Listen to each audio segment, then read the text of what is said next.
So hi, I'm Curtis, and this is Lovers, Allies, and Friends, and I'm doing a video segment with my son Caleb. Caleb is coming to me here in South Korea, all the way from Tennessee. So Caleb, tell me a little bit about yourself. What do you do there in Tennessee? Well, so I just graduated with a business management degree, and I run a medical device startup, trying to bring a medical device to market and get it out in ambulances saving lives. Wow, and that medical device is called a LIT? Yes, LIT. It stands for lung isolation tube. It's a LIT device. I find it fun just because I like hearing people who have spent years studying saying LIT. Yes. It entertains me.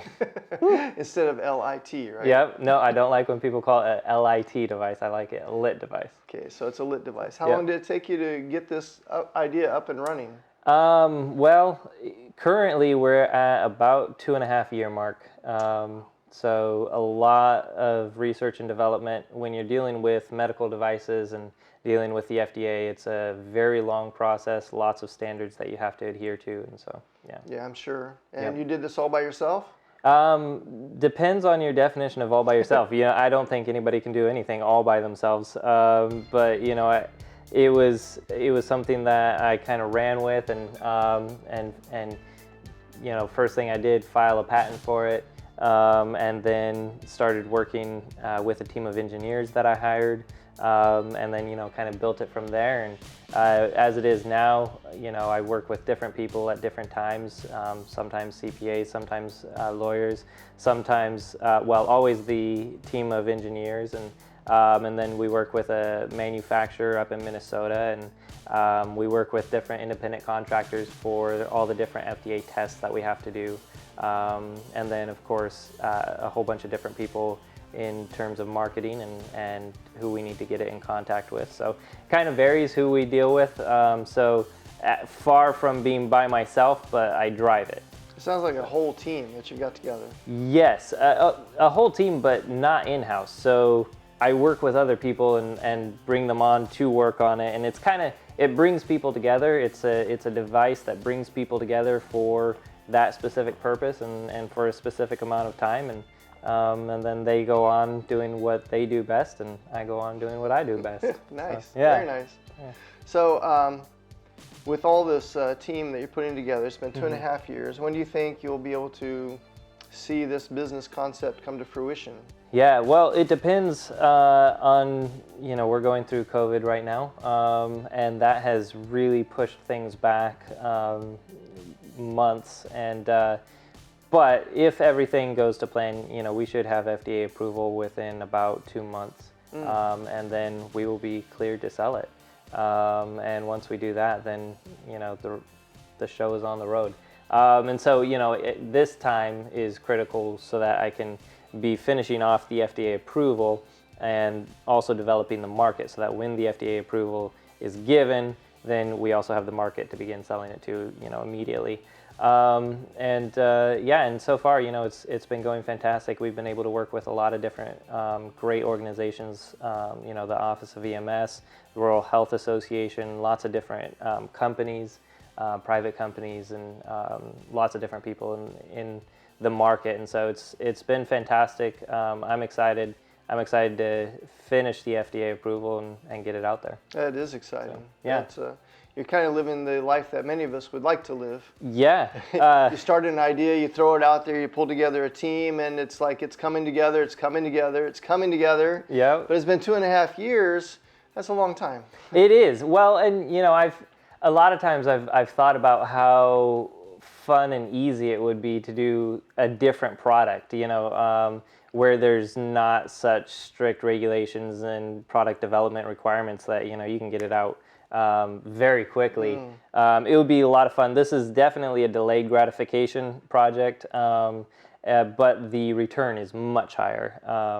But no, I mean it's fantastic. On my way out to meet you, it was a long trip, but riding on a train through Korea, I had a business meeting because the train had Wi-Fi.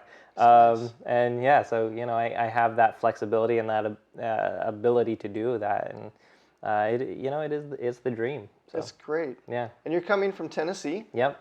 and we're here in self-quarantine here at home in my apartment in South Korea. So it took you like a 12-hour flight, and once you arrived over in Korea, what were your initial impression of the airport at Incheon? Yeah, well, I didn't even begin with a 12-hour flight. I started in Chattanooga. That's true. I drove out to my brother and sister-in-law's place, and we flew their plane to grab brunch, flew it back to their place, and then drove another hour and a half to Nashville, caught a flight up to Denver, and then flew from Denver out to Seattle. And then I spent the night in Seattle in an Airbnb, and then I went back to the airport, and then I had the 12-hour flight over here. So by the time I got here, I was definitely tired. I was exhausted.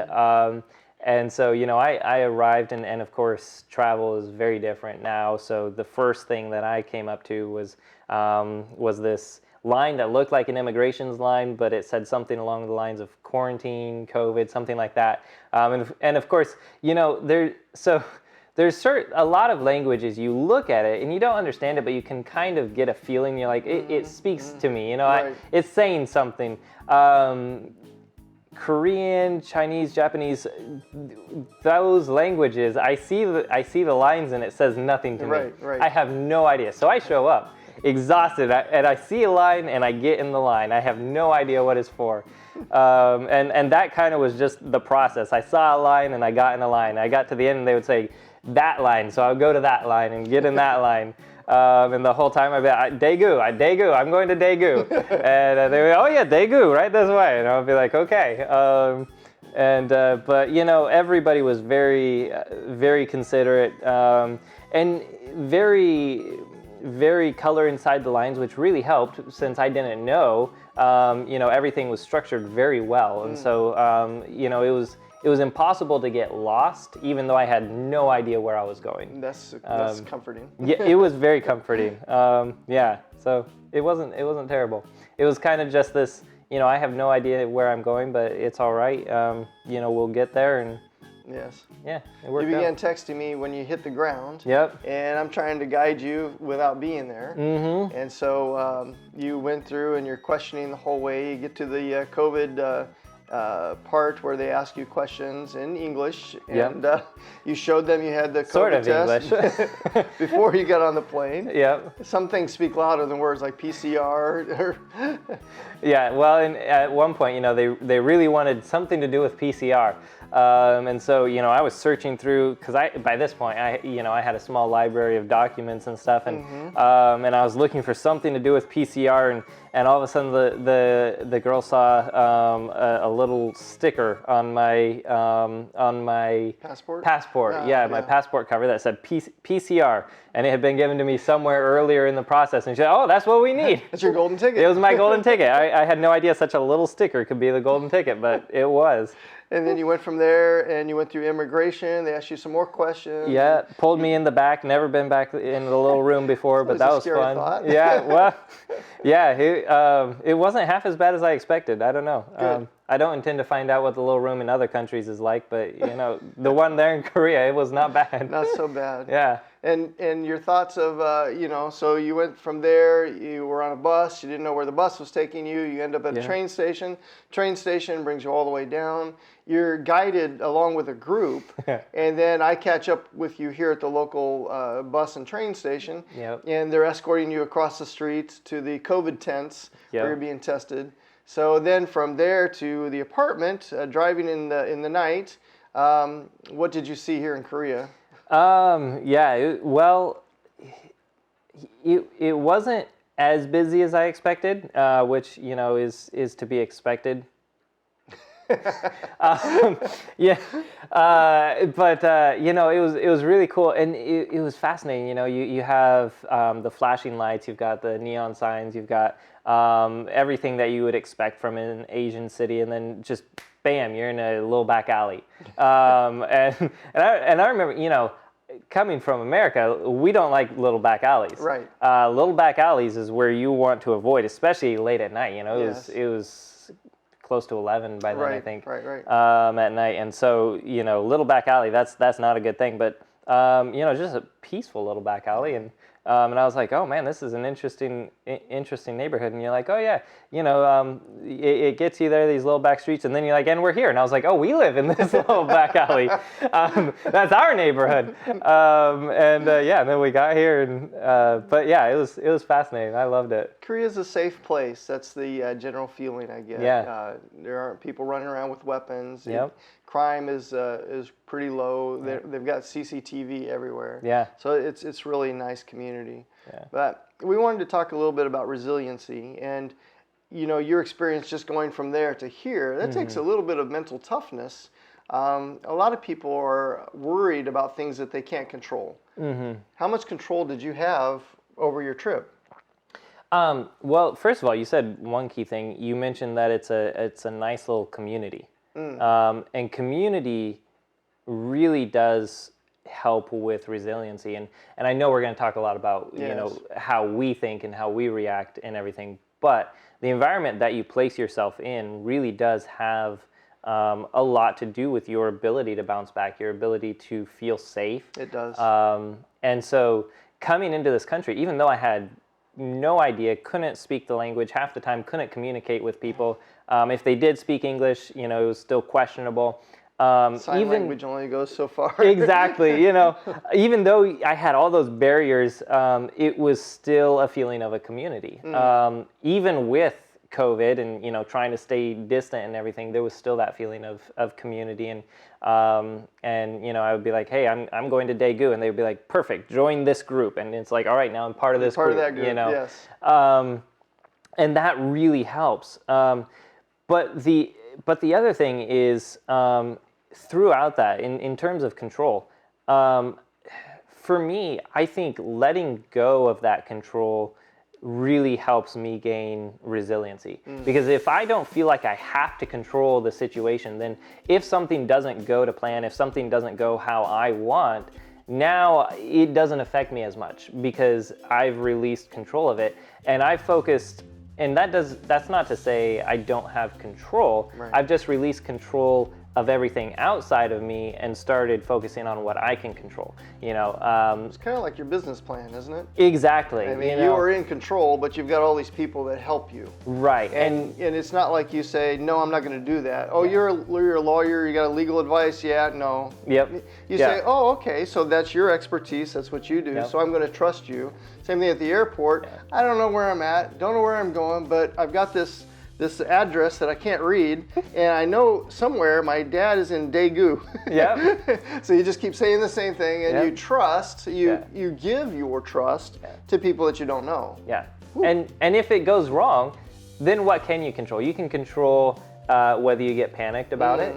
You can control your emotions, Yes. How you're feeling, and it's kind of like I've never been diving, but if you're going diving, you can't control the ocean around you, but you can control how you regulate your breathing. You can control how your actions, where you swim. In terms of business, you can't control the market. You can't control your customers. You can't. There's so much that you can't control, but your job is to say, okay, here's what I can control. Here's what I'm going to do. And if something comes along, COVID. When COVID comes along, I could sit there and say, this is a terrible situation. I hate it. I'm done. I'm out. But my role is then to say, and my job is to be resilient. Running a company, that is my job. That's why people put trust in me. That's why investors invest in me and my company, is because my job is to be resilient. When problems come along, do I say, wow, that's terrible, I'm done? Right. Or do I say, okay, we understand that's happening. What can we do about that? How can we adjust? How can we change? And where are we going to go from there? Maybe even somewhere better than we originally had planned, just because something outside of our control changed. Yeah, very good. Yeah. All right, so you mentioned the business model. You mentioned three key areas. The ability to have a community of support. That's vital to resilient thinking, is to have a support network. Because a lot of us, I don't know, at least in my generation, we used to think, I've got this. I don't want my business out there. I don't want anyone else to know. And to be honest, there's still a lot of validity to that because you never know once you get that information out there, especially like the internet, Yep. you don't know where it's going to go, how it's going Yep. to stop, and you cannot get it back. Yep. So you have to be careful, but having a support group is vital. Yep. So some support groups, you've got your business management team, but there are also church groups, there's community groups, there's your coworkers and colleagues that you work with, perhaps. There's family, that's important, and then a close friend or two. So we have to find that support network, that's vital. The other thing you mentioned was taking responsibility for your own actions. So we cannot control, like in the water, we can't control the sea animals or anything around us. We can't control a lot of things that happen to us, but we can control, hopefully, how we react to those things, to the stimuli. So that's very important. And I can always think, oh, this is going to be a bad trip, your airline trip, for example. Oh, when I get over there to Korea, they're going to take me, they're going to shove me in a cell, or maybe they're going to put me in 2 weeks isolated, at my own expense. So I'm going to spend at least $1,400 to stay in a small cell somewhere. I don't know. And they're going to feed me bread and water or rice and water. Yeah. We're in Korea. You just don't know. Yeah. But if you try to think on the positive side, and that's hunting the good stuff, if you try to think, well, in general, we have to have a certain level of trust that I believe something good is going to happen. A lot of bad things happen in this life, but we give our trust. You trusted the airline agency to get you here. You trusted the pilots. Have pilots ever erred, and have pilots ever ditched the plane and even committed suicide while your passengers are on board? Yeah. Absolutely. But we can't live like that, right? We've got to give up some of our own insecurities and say, I'm going to trust this individual. We do that all the time with people in authority. So it's important that we maintain that ability to trust people, even though we don't know them, just based upon their identity and their position and that sort of thing. So that's important. Right. And you mentioned something as we were driving from the train station to here. You mentioned how Koreans tend to be very positive people. They're very happy, very positive. And when something bad happens, then they seem very shocked by it. Yes. And it can be easy to be like, oh, well, that was silly. They probably should have expected that. Right. And from an American perspective, we tend to focus on the negatives. So we say, well, yes, that's going to go wrong. There's just so many ways that can go wrong. Absolutely. But what? How does it help? And it's this balance between minimizing risk and trying to make sure that you can set yourself up for success, but then also saying, but I'm going to expect the best. I'm going to look for the positives, because if what you're looking for is not really going to change the outcome, it's just going to change how you see it in the process, and it's going to make the process more stressful, hard, or happy. Right. Right.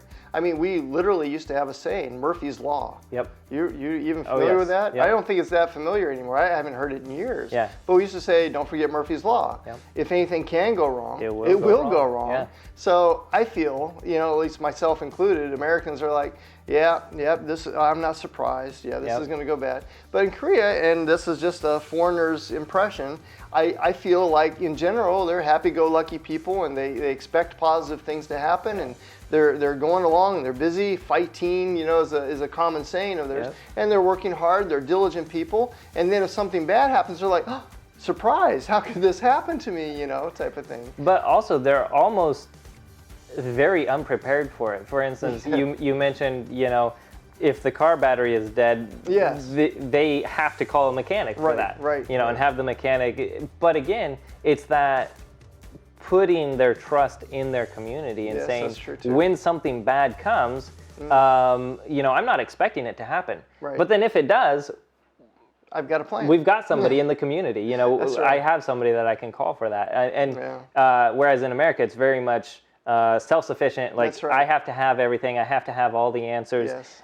And that becomes critical when we start talking about emotions and feelings, feeling like we have to have all the answers and have to have it all together. Point. But Good point. I'm probably jumping ahead. No, trying to find the balance between those two. That's vital. Yeah.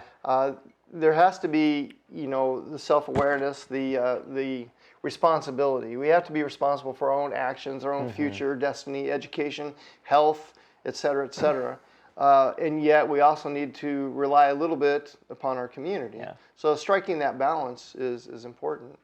So what about in relationships? How does that translate over into relationships? How do we stay positive and resilient when it comes to meeting somebody else that, you're young, you're not married, so you're in that vulnerable stage. You're how old? 24? 24, yeah. You're 24 years old. Yep. So you're right at that stage of, okay, do I find a mate? Do we get married? Do we settle down? We have kids, or with your generation now, it's more like, I want to go see the world. I really don't want to be tied down. I don't want to spend a lot of time generating money or working for the man, as we used to say, working for a company, and what am I going to have in the end? Yeah. So it's really a difficult balance that you're going to try to achieve here. Yeah. How are you doing it? I don't think it gets any easier, because I feel like with every generation, then we have a different goal. It would be nice if we all had, the same, one generation really struggles with it, and then the next generation's like, hey, I've got it figured out, But it's like, we totally keep switching it with every generation. Now, now the goal is finding someone, rather than marrying them, settling down, now finding someone that you can go explore the world with. Right. That's the goal. That's the, and I mean, I won't deny that would be a fantastic thing for me as well. Sure. But we've also turned into this society that is very, very focused on understanding ourselves, self-development, self-growth, which I think is absolutely fantastic. And this might be an unpopular opinion, but I think in some ways we tend to overdo it, so much so to the point that we begin developing ourselves by ourselves so much that we don't have any dependence. We don't have those ties and those connections with other people, the community around us, because it's important to develop ourselves, but for what purpose? And usually it tends to be, I'm developing myself so that I have the best life possible. Whereas I think it really should be, I'm developing myself so that I can create a better community and bring up the people around me, and create a wonderful ecosystem and have better interactions with every person that I meet. Good. But what was the question? Well, resilience in relationships. Yes. But one thing you just mentioned is important, because people, I do premarital counseling. Yeah. So I tell a couple they need to be interdependent. If one is working all the time and the other one is just doing whatever they want to do, and they're free to do whatever they want to do, they're not tied down to a job or any occupation, and they can go to school, or they can work or not, they can stay home, they can play games, then that begins a power struggle between the two of them, because whose money is it? So I always tell couples that they both need to be able to stand independently, so that they can survive on their own, but also depend upon each other. So if I were to do a Venn diagram, it would be a circle and a circle, and where those circles overlap, that's where they are combined as a couple. Right. But they can also work independently, fully functional, and that creates a better power dynamic. Right. So I think that's important. Yeah, absolutely. It's super important because, and it's almost like not needing someone, but wanting to spend a life with that person so much. It's a choice, not a necessity. Right. That's important. Right. And so once it becomes that choice, then it becomes that much sweeter. And part of it is making sure that they do have the same goals. They have a similar lifestyle, to the point that then they do work well together, and it's not like one person will become jealous of the other person's lifestyle or way of living. And instead they can simply move towards a common goal together. But Good. But I think one of the super important aspects is that positivity. If you're being positive, if you're looking for the positives, your experience with a relationship is going to be so much more positive. And when you begin letting go of the control, I think the control is one of the big ones for me. When you begin taking off control of that other person, just like I had to let go of control going through the airport, let the system do its thing. I begin controlling my response to the system. Right. I know where I'm going. I'm going to Daegu. That's where I'm going. That's my goal. And I tell the system, hey, I'm going to Daegu. Right. Can you help me get Help to me Daegu? get to Daegu. And the system said, yeah, absolutely, go right this way. In fact, the system's like, yes, we want to figure out where to put you. Right. They said, and so we had a common goal. They said, hey, we want to put you somewhere. Yes. And I said, I want to go to Daegu. And together, I got to Daegu. Whereas a lot of times we enter into relationships saying, I want to get to Daegu. I'm going to Daegu. I'm not really interested in how you work. I don't care why you work. Right. I'm going to Daegu. Join me or get to the side. Yes, yes. Whereas when you start releasing that control, you go, okay, I'm going to Daegu. How do you work? Tell me about yourself. I'm not here to tell the immigrations officer to take my temperature. That's the other guy's job. Right. That's you know, I'm not here to say, hey, you have to do this, you have to do that. I'm not here to get specific responses from you. I'm not here to say, you have to make X, Y, and Z developments. You do you. I'm going to Daegu. Right. Can you help me? Right. And if not, that's completely fine. Yes. You do you. It's not going to help me get to Daegu right now. And so maybe with people, we keep certain people in our lives in different positions. Yes. But if we're going to Daegu and they are a shipping company, that's fantastic. You do you. I'm not going to change you. I'm not going to try to force you to get me to Daegu. Right. I'm going to say, I'm going to release my control and focus on myself, and the people that can help me get to Daegu will then be free to help me get to Daegu in their way. So this kind of goes over to relationships, right? Yeah, absolutely. I tried to bridge it. You got two people, and if each individual knows what they want to do. Yes. So we got to start there, Yep. right? Personal identification, the individualism, who are you really, and what do you want to be when you grow up, or where do you want to go, that type of thing. And that choice can be very, very flexible. Yeah. But you've got to have some sense of who you are and where you want to go, right? And then if you can work together, so then if you meet somebody and they're going to this place and you're going to this place, you can choose, if you want to go with that person, it's going to be a struggle, a constant fight, or we just need to say goodbye and let that go. We can be friends, I can keep in contact with you, that type of thing. That's important. And how you get there, you do have to be willing to make those accommodations, and there's a word that I dislike so much I keep forgetting it. Compromise? That one. That's why I use the word accommodation. But you do have to make those compromises. And for instance, on my trip, I had no idea how I was getting to Daegu. I thought I was riding a bus. I thought I was riding a bus the whole way here. I hopped on a bus and I thought, all right, I'm on a bus. We're going. But then I started looking around and I thought, this just doesn't look like right. Little things didn't add up. I hadn't bought a ticket. There was a map on the side of that was in a circle, and it was like, it stopped at these stops, and I was like, I don't think that doesn't look right. There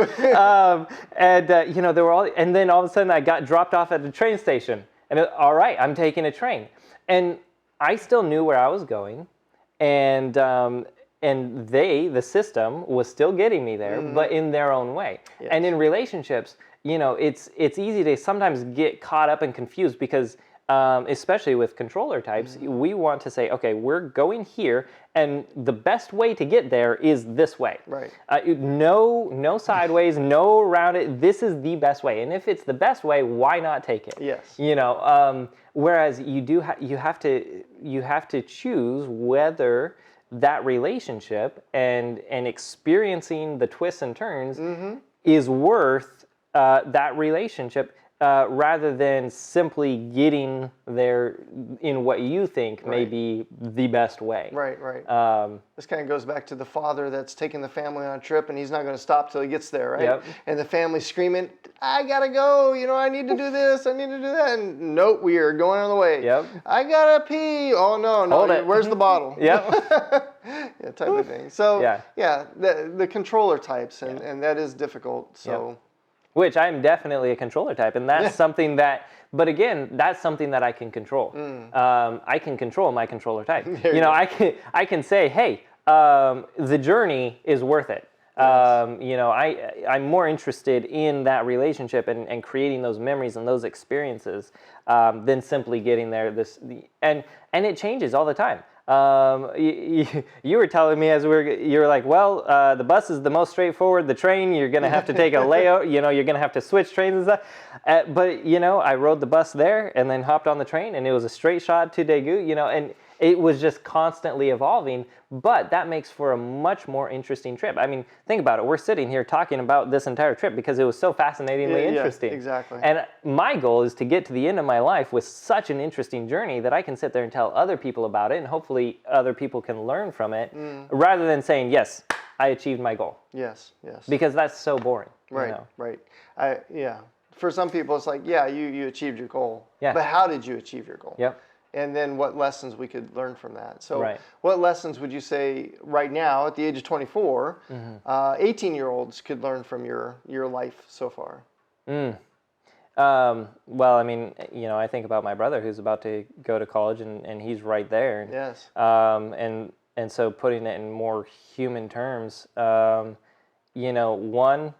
figure out who you are, as he's transitioning through that process of moving away from the environment that he grew up into an entirely new world. Now he has to figure out who he is. Right. And you're always going to have people who, if you're not willing to say who you are, they will tell you who you are. That's right. And where to go. And where what to go. do when you get there. Yes, Absolutely. exactly. And what to wear. Like if I show up to the airport and I say, well, I'm here, they will say, you're going there. Yes. And I'll show up and I'll be like, I didn't want to go there. And it's so easy to have at some point in our lives, I think everybody ends up in that experience. Yes. At some point, we don't know who we are, and people tell us who we are. Yes. And we tend to have such a negative taste in our mouth from that experience that we say, well, we don't want to do that anymore. Rebel. So Yes. now, and then we start controlling the system because we say, well, you sent me a place where I didn't want to be once, so now I'm not listening to you at all. So then we get in relationships and we say,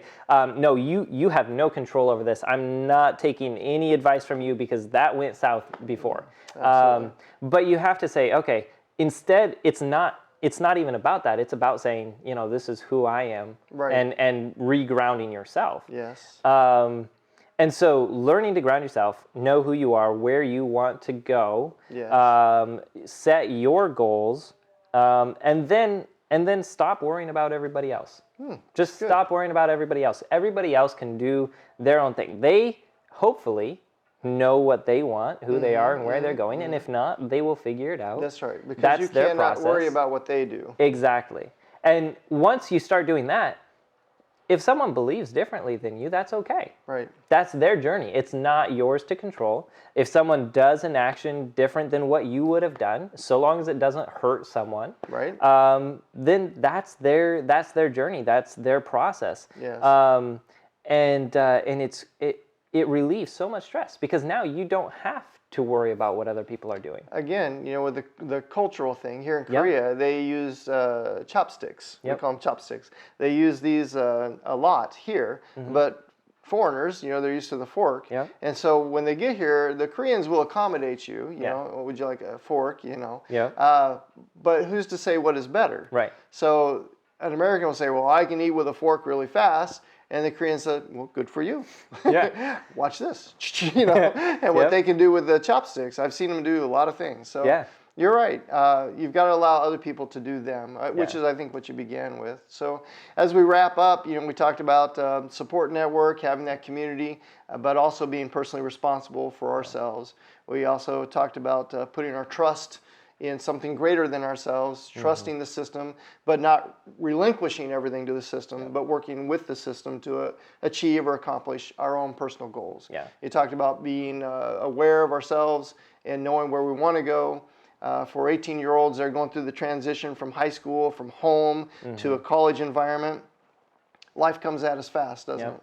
So. Well, and the last thing I would say is enjoy the process. Enjoy it. Okay. Because when you begin relinquishing control you can simply appreciate the process and the journey for what it is and Right. begin living in the moment. And it makes the whole process so much sweeter. I'm glad you brought that up. So these are my last questions for you. Yes. It's just a simple yes or no. You don't have to go into great explanation. Just what is better? So, short answer. How's that? Yes. So, what is more important, the destination or the journey?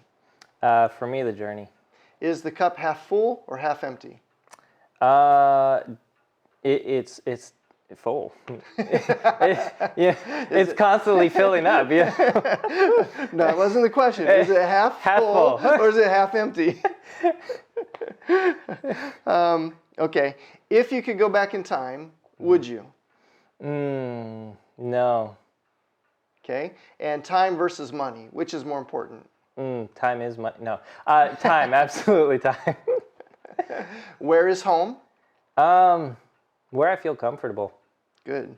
And finally, and I think you kind of mentioned this before, what is a good way to look at yourself, as an island or a peninsula? Definitely an island. Yeah, it's much fuller that way.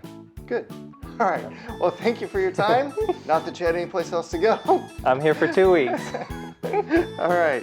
So this has been Lovers, Allies, and Friends with an interview with my son. And thanks for listening or watching. Yeah.